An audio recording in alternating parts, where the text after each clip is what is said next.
Welcome back, everyone, to Issues of Faith. Glad you were with us. We were talking with Reverend Aaron Stauffer with Vanderbilt Divinity School. He's also an ordained minister in the Presbyterian Church, about the social gospel movement. And we've kind of laid out what that is and how long it's been around and that kind of thing.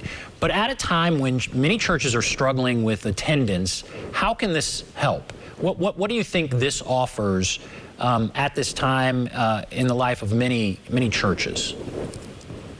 Yeah, I mean, I think this is a really important question because whenever you talk about religion and politics, people always raise this boogeyman of secularism, right? How it is that the churches are consistently losing members, and that young people are not interested in this. I mean, I think if you look at the social gospel movement, what you see is that Christians, for this tradition, are called into the public arena, and that the church may not always look the same.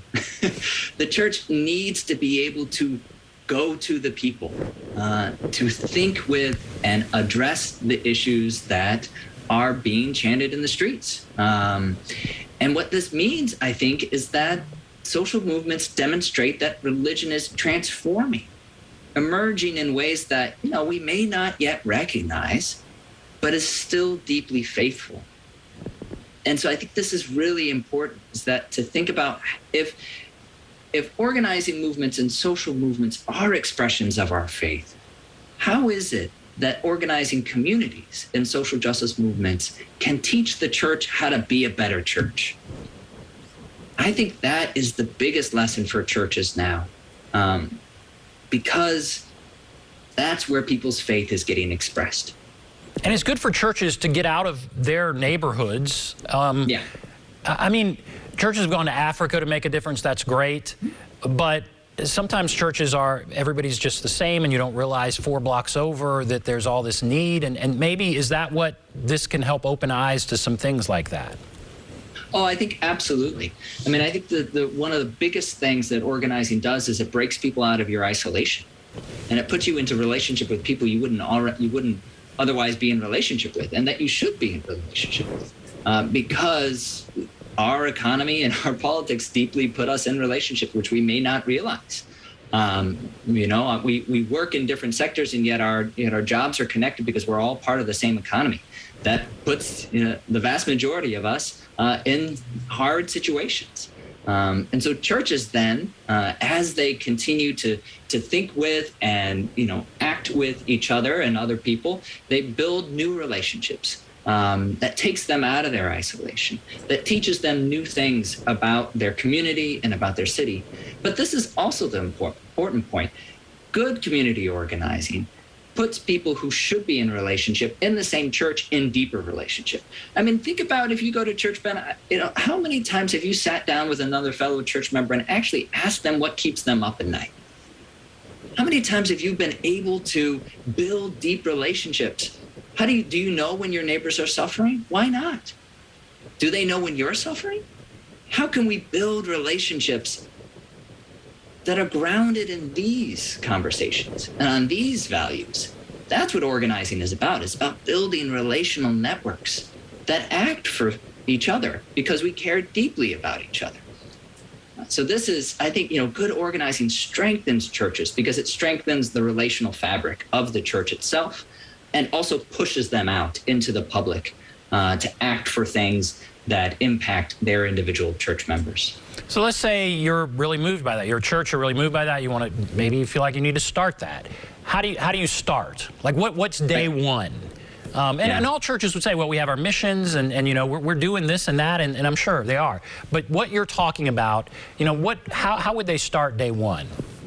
Yeah, I think this is a great question. Well, the first thing that somebody can do is attend a panel on this Friday, right, at West End United Methodist Church, that is hosting a conversation on these issues between Melissa Snar, Reverend Jen Bailey, and Ali Benitez. Ali and Melissa, Dr. Snar, are both from Vanderbilt Divinity School, and they're going to host a conversation about movement chaplaincy and social movements, connecting the issues of race, class, and religion. So there's a first thing that you can jump in. Friday, 7:30, West End United Methodist Church. On Saturday, maybe you don't want to go out in public. All right, so on Saturday, maybe it's Friday night. So Saturday morning, 9:30, there's a webinar that you can sign up for. That's also going to be able to that'll connect these issues, particularly around race and economics, that you can connect with. Those are two immediate things that you can do. A third thing, connect with the Broad-Based Organizing Coalition, Nashville Organize for Action and Hope. The work that they do really connects you to this sort of relational organizing. Think about connecting with people at your workplace. At Vanderbilt Divinity School, the Wedland Cook program in religion and justice does a lot of work with area churches interested on issues of economics and environmentalism. And we bring people together to form their own communities. That virtual communities that can really host and build these relationships to break you out of your isolation and equip you with the knowledge and skills to take action in your own church. When you say issues of economics, what do you mean by that? Break that down a little bit better. Yeah, I think this is a matter of work. The vast majority of us have to work for a living. And insofar as we have to work for a living, that means that we spend the vast majority of our time at the workplace. The question is, how much power do we have at the workplace?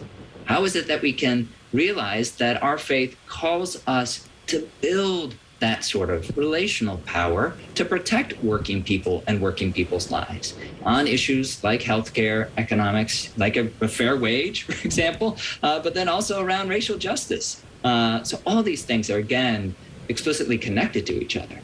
Yeah. And so, okay, so let's say you can't do anything this weekend. So you have those things that are going on.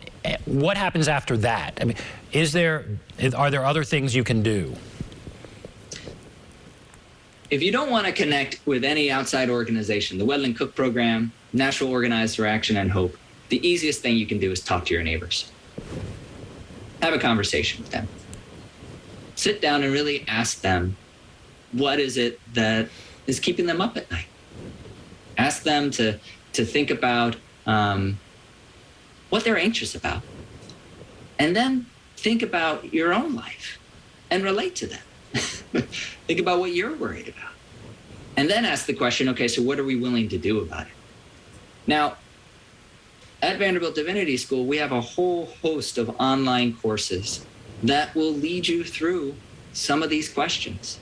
We've got a course right now on broad-based community organizing and the listening campaign, which will lead participants through this sort of conversation at your church.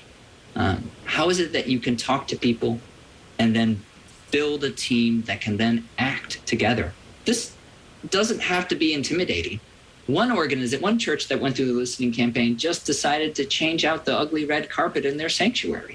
This is not about big intimidating stuff. It's just about the reality that talking to people, thinking together, taking action together can then lead into greater things. And it is sometimes the smallest step that gets you going. So take a course at Vanderbilt Divinity School, online learning. That's what we offer. That's fascinating. And so we have 2 minutes left. Again, and I may have asked this at the beginning, do you feel like this is on the uprise? Do you feel like we're seeing more of this, or where do you think we are? I do. I think the summer of 2019, you see some of the largest racial justice and social justice and economic justice movements that we've seen in a long time. The COVID pandemic really, I think, stripped away the veil of how many people are suffering and barely making it day to day. And I think seeing young people, old people, everyone coming together and taking action together shows us that people care deeply about things and people in this world, right? And they're willing to do something about it.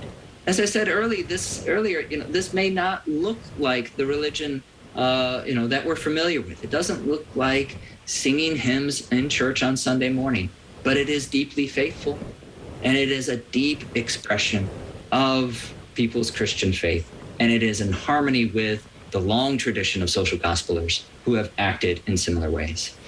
Fascinating. A great conversation. I appreciate you coming on. Reverend Aaron Stauffer. And I like what you said. Ask someone in church what keeps them up at night. When's the last time you had that kind of a conversation?